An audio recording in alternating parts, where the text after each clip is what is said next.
dia 7 de novembro de 1943, numa cidade do interior do Paraná, Ponta Grossa, na periferia dessa cidade, filho de pais de classe média baixa, eu tive que fazer vários tipos de atividades para me sustentar quando eu era menino, né?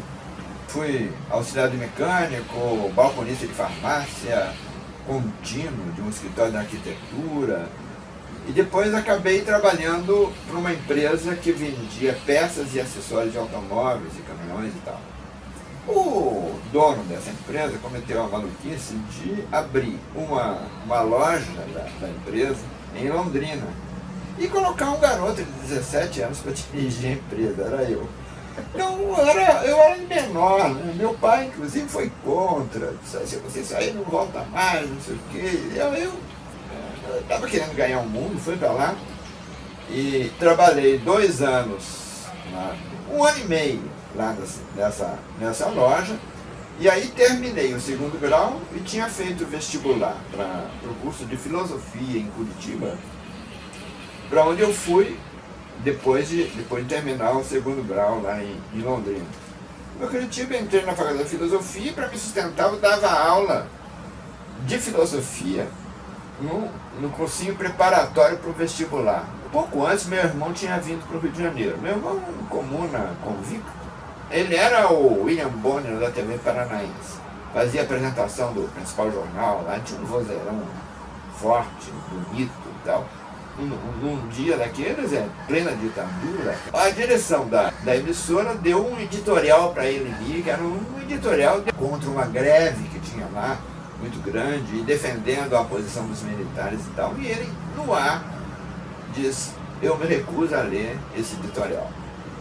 Aí sai, dá que procorda nada, foi demitido na mesma hora, sai de lá e vem para o Rio de Janeiro, ajudado provavelmente pelo Partidão na época. Ele veio para cá e arranjou para trabalhar na Rádio Globo, aqui como locutor inicialmente na Rádio Globo e depois como redator e locutor. Ele juntava as duas coisas na Rádio Globo.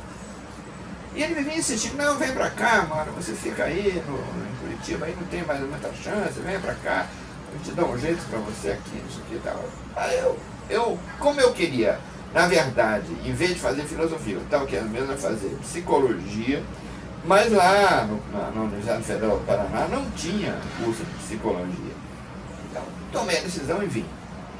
Passei um perrengue danado aqui no Rio, morava numa pensãozinha, num hotel de Viração, que ficava ali junto da Taberna da Glória, no final da Rua do Catete. E só tinha prostituta e era um problema. Apesar da tabuletinha dizer quartos para cavalheiros, contradizendo a movimentação intensa dentro do hotel.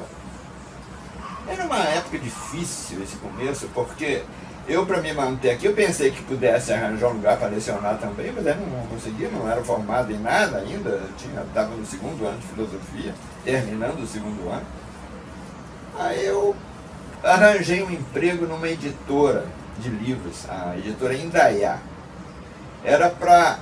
Mas não era para fazer nada intelectual, era para vender livro, né? Que é o pior dos negócios do mundo, das profissões do mundo.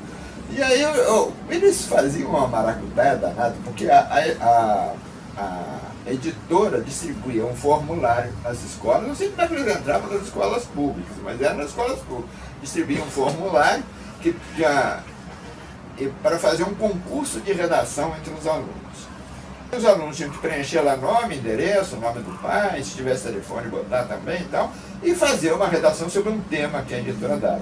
E os 3 primeiros ganhadores iam ganhar uma coleção de livros. Só que a editora ficava com aqueles formulários todos, e ali já tinha o endereço das crianças, né? E a gente ia para as famílias para tentar vender livro. A minha primeira experiência foi ali no Catete. Eu peguei uma criança que tinha feito uma redação, eu cheguei lá, perguntei a campainha, o cara me atendeu, era o pai. E aí eu levei um papo longo, dizendo que a menina era uma redação excepcional, que ela precisaria ela precisaria ser incentivada, e que a melhor maneira de incentivar uma criança é despertar o interesse pelos livros e tal. E a gente tinha aqui uma enciclopédia e uma coisa, a gente podia, o senhor podia comprar, porque isso aí a gente faz assim em 8 vezes por semana, uma coisa mais ou menos assim. Aí o cara me ouviu, depois no final ele disse, olha, meu filho, eu fico impressionado com a sua capacidade de venda. Eu sou vendedor também e sei quanto é difícil essa profissão. Mas eu não vou ficar com a sua enciclopédia, não. Mas olha, não desista porque você é bom nisso e tal. Eu saí de lá muito chateado com aquilo. Eu digo, não posso continuar nesse negócio porque não dá certo continuar nisso daí. E aí fui filar uma boia na casa do meu irmão, que morava ali na rua 2 de dezembro. Aí cheguei lá e contei esse episódio pro meu irmão, né? Ele disse, mas que vida danada que você tá levando. Eu vou fazer o seguinte, eu vou falar lá com o Mário Fariqueira, meu chefe, vou ver se arranjo com ele para você trabalhar na Rádio Globo. Bom, eu tinha tido a experiência de auxiliar de escritório, dessas coisas, imaginei que ele fosse arranjar para mim um lugar como auxiliar de escritório na Rádio Globo. Aí eu disse, mas para fazer o que na Rádio Globo? Ele disse, você vai ser repórter. Eu digo, repórter? E o que é que faz um repórter? Aí ele disse, não, olha aqui, ó, foi a melhor aula de jornalismo, a primeira aula de jornalismo, a melhor que eu tive, objetiva, concisa e que sintetiza a profissão. Eu disse, olha, hoje é 31 de dezembro, se você for pelo centro andar, você vai ver as pessoas jogando papelzinho em cima dos edifícios, aquelas coisas. Se você for aqui na praia de Copacabana, você vai ver o culto aí a manjar, essas coisas. É você ir ver isso daí, ouvir as pessoas mais interessantes que você achar caminho, depois voltar para a redação e contar isso, só que contar escrevendo. Mas é só isso? Ele não é bem só isso, mas é quase que isso. Eu digo, se for só isso eu quero, vamos lá. Aí fui para a Rádio Globo. Aí chega lá na Rádio Globo, a primeira matéria eu tinha que acompanhar o repórter, que era um repórter experiente, o José Carlos Marques, o J. Carlos, o repórter que fareja a notícia. E aí o J. Carlos ia fazer uma entrevista com o diretor do Detran, que era o comandante Celso Franco, que era um comandante de marinha, uma coisa assim. Aí fomos lá, eu com um gravadorzinho, o J. Carlos com um gravadorzinho, não, um gravador enorme, daqueles, antigamente, hoje você pega um gravadorzinho desse tamanho, que dá de 10 calhamaço daquele. Então, 2 grandes gravadores, vamos lá, entrevista. E eu fiquei impressionado com a coragem das perguntas que ele fazia. Aí eu fiquei entusiasmado com aquele negócio, voltei para a redação, aí o Gessi Rangel, que era o secretário da redação, disse, olha, senta aí e escreve. Né?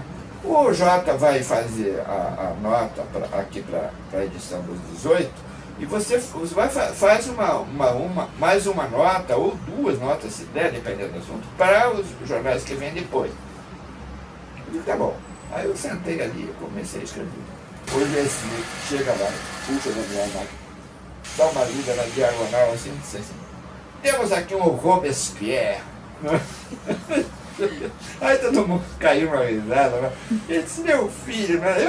eu estava fazendo a notícia e estava dando minha opinião, falando sobre o trânsito no Rio, o caos do trânsito, que era preciso que as autoridades tomassem um editorial da minha realidade. Eu já disse assim, olha, está muito bom o seu texto, está excelente. Agora é o seguinte, você pega esse calhamaço e transforma ele em 12 linhas exatas. Caramba, eu reduzi 3 laudas em 12 linhas, impossível, né? Aí eu fiquei ali me torturando, fiquei umas 3 horas tentando lá. Aí, como eu não consegui, o JK chegou para mim e disse, vamos lá, qual é o problema? Eu digo, eu não estou conseguindo fazer. Eu falei, como é que eu vou reduzir 3 laudas em 12 linhas? Daí ele disse, não, você sabe o que é lead? Não. Daí ele explicou o que é e tal. A minha segunda aula de jornalismo foi essa, com o J. Carlos. E a rádio foi uma experiência muito interessante. Primeiro porque o ambiente de rádio, eu não sei como é hoje, mas na época era muito engraçado. Era muito descontraído, era diferente do ambiente de jornal, de empresa e tal. Porque o pessoal de rádio era um pessoal meio esculhambado, meio brincava com as coisas o tempo todo e tal. E eu gostei, comecei a gostar e me apaixonar por aquilo. E comecei assim, acabei ficando 50 anos quase nessa profissão. Fui repórter especial do Globo, depois fui chefe de reportagem no Jornal do Brasil, depois fui para a TV Globo, fui chefe da pauta na TV Globo, daí fui para a revista Imprensa, montei a revista Imprensa aqui no Rio, depois fui para o Estadão, fiquei 4 anos no Estadão como chefe de redação e diretor da sucursal do Estadão aqui, depois fui diretor da agência JB, editorialista do JB, editor de economia, e daí eu saí de lá depois para ir para Petrobras, onde fiquei durante 15 anos como ghostwriter da presidência, fazendo discurso, texto para jornal. Foi isso. Na rádio, me lembro de coisas interessantes.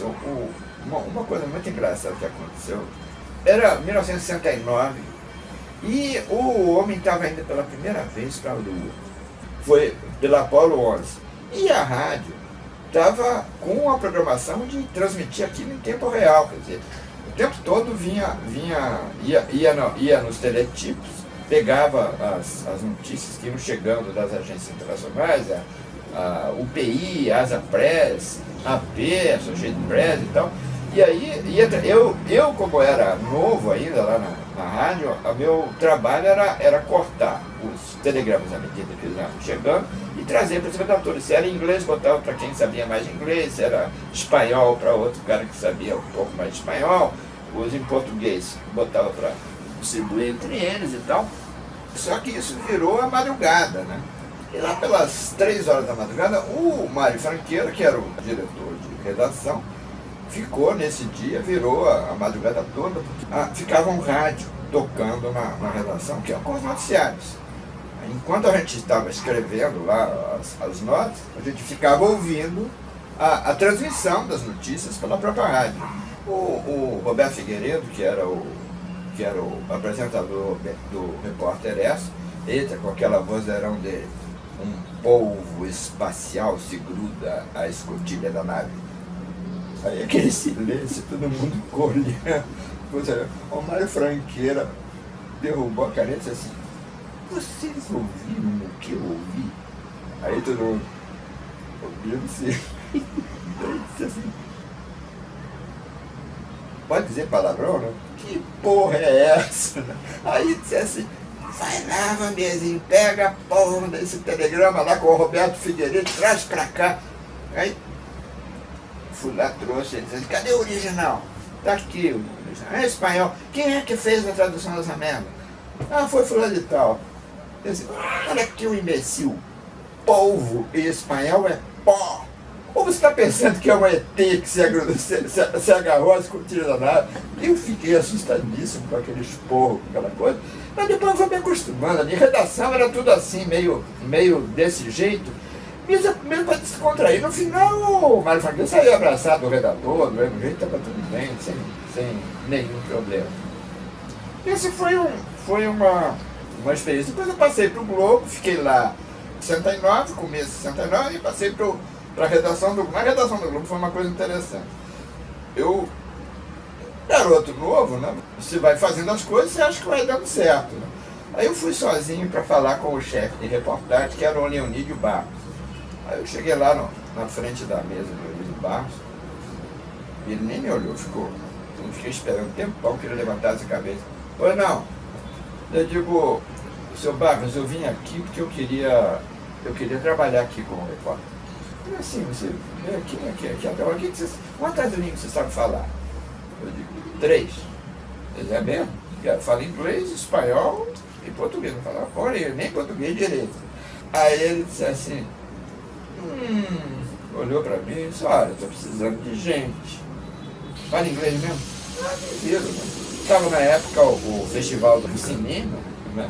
E aí eu precisava de gente que fosse ao Hotel Glória e no Copacabana Palace para entrevistar os artistas, aquelas coisas todas.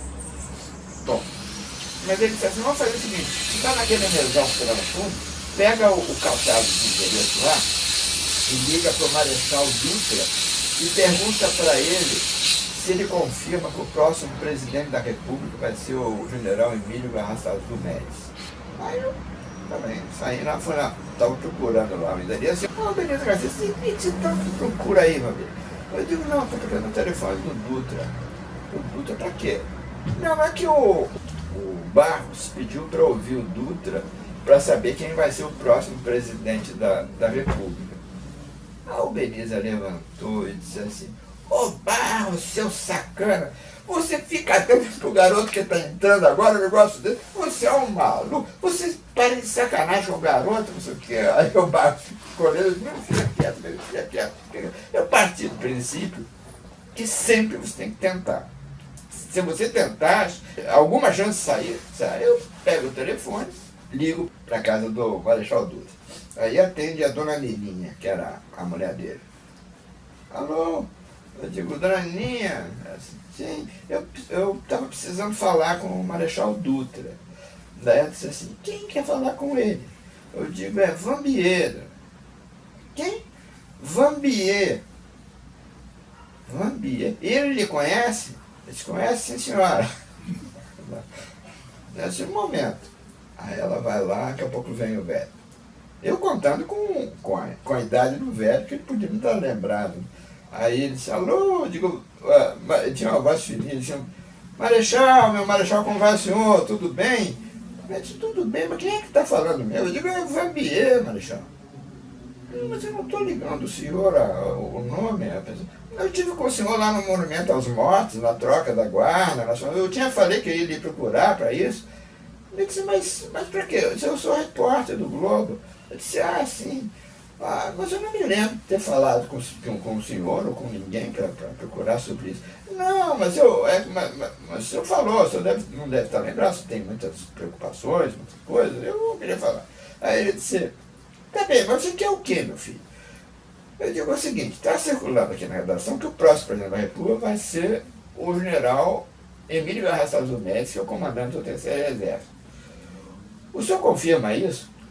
Meu filho, isso aí não passa por mim, isso aí é decidido pelo alto comando das Forças Armadas. Isso não sou eu que... Eu digo, Marechal, mas ninguém vai escolher o presidente da República sem consultar o nosso único marechal vivo. É impossível que não lhe... Não, eu sou carta fora do baralho, eu sou reformado e tal. Eu digo, pois é, mas o senhor conhece o general Médici? Ele disse, eu conheço, sim, é um bom profissional. E o senhor acha que ele é uma pessoa que tem, assim, uma postura boa para ser, uma chance de vir a ser presidente? Eu não sei, como ele disse, quem vai decidir isso é o alto comando, mas não sei, é um bom profissional, pode ser, sim, é um profissional de qualidade, um dos quadros bons do Exército e tal. E eu anotando aquela coisa toda, e o Beneza com 2 olhos desse tamanho, assim, como é que conseguiu falar com ele? Aí terminou aquele negócio, a entrevista com ele, desliguei o telefone, fui lá, perguntei para o Barbeck que tinha uma máquina, ele deu, eu sentei lá e comecei a escrever. Como eu nunca tinha escrito para jornal, eu resolvi fazer uma coisa, um leadzinho curto e depois entrar em pergunta e resposta. Eu estava já lá na terceira, lá, porque o jornal já tinha mais espaço para você falar mais tempo. Quando o Barros levanta de lá, o que você está escrevendo aí? Você não pediu para entrevistar o Marechal Dutra? Sim, você entrevistou. Entrevistei. E ele te disse quem vai ser o próximo presidente da República. Eu disse, mais ou menos. Aí ele puxou a coisa da minha máquina, olhou. Filho da puta. Aí ele foi lá para falar com o Padilha, que era o diretor da redação. Voltou de lá e disse assim, está empregado. Né? E aí eu comecei no Globo por aí e tal. A redação do Globo me dá muita saudade naquela época, porque havia uma união muito grande das pessoas. A ditadura era muito dura com todo mundo, então os repórteres saíam todos em conjunto no final das edições e iam todo mundo para o Lamas, ali no Lago do Machado, para ficar bebendo chopp, conversando, contando mentira, aquelas coisas todas, que era comum na época. Era uma redação muito engraçada. Eu recordo que um desses casos engraçados, um deles, aconteceu com um repórter de polícia chamado Jorge Roberto. O chefe da reportagem da noite era o Vargas.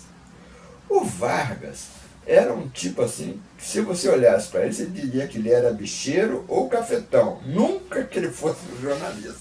Porque era assim, aquele cabelo engomado de brilhantina, unha pintada com esmalte branco, cordão, um cordão no peito, pulseiras, anéis em todos os dedos, e um sorriso. Era um cínico, mas ele servia bem para o que fazia ali, porque ele sabia mandar e tal. Era um cara que foi útil ali no que ele fazia. O Jorge Roberto vai à sala de escuta da rádio, quem ouvia o rádio da polícia, e viu lá que tinha havido uma chacina em Queimados. Aí o Jorge Roberto disse, puta merda, o Jorge entrava às 7 da manhã, isso já era 6 da tarde. Aí o Jorge disse assim, deixa eu sair de fino antes que o Vargas me veja, porque daqui a pouco ele vai cair para cima de mim. Eu entrei 7 horas da manhã, não sei o quê.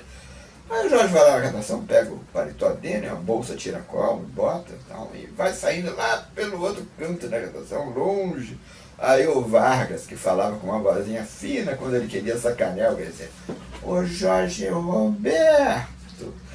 Aí o Jorge, tempo, Vargas, mas aonde, meu filho? Disse, eu vou ao banheiro, o pai ia ao banheiro mais agora? Mas de bolsa, Jorge. Aí o Jorge viu que já tinha se ferrado, né? Vou trocar mods, pô. Aí saiu, a redação caiu na risada generalizada. Havia muito essa coisa engraçada na redação. Era o que segurava, né? Porque era difícil, a gente trabalhava 10, 12, 15 horas direto. Se tinha um sequestro, uma coisa qualquer, se virava uma madrugada inteira. Trabalhava-se muito naquela época. Hoje não sei como é que é, mas naquela época eles estavam lá. Então, e fechamento de edição é sempre um estresse, né? Tem que terminar. O jornal é a coisa mais democrática, porque ele tenta botar pelo menos todas as versões e dar espaço para todos, mas ao mesmo tempo é a coisa mais autoritária, que chegou o horário que a oficina manda fechar, tem que fechar. Se você estiver na metade da matéria, ferrou. Vai para o lixo e não entra a matéria se não tiver pronto. Havia um repórter no Globo, o Sarmento, era um ótimo repórter, mas um cascateiro de primeira qualidade, né? E tomava uma rama danada, bebia pra caramba.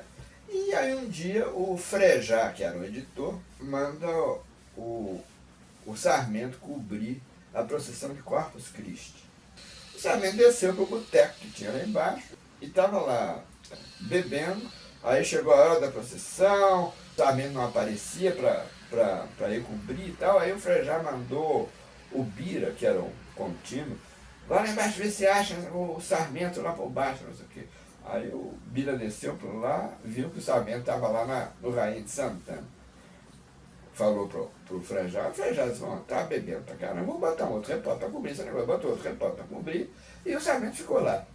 Umas 2 horas mais ou menos, o Sarmento sobe, vai ao departamento de pesquisa e pega as matérias que haviam sido publicadas sobre a procissão de Corpus Christi dos anos anteriores.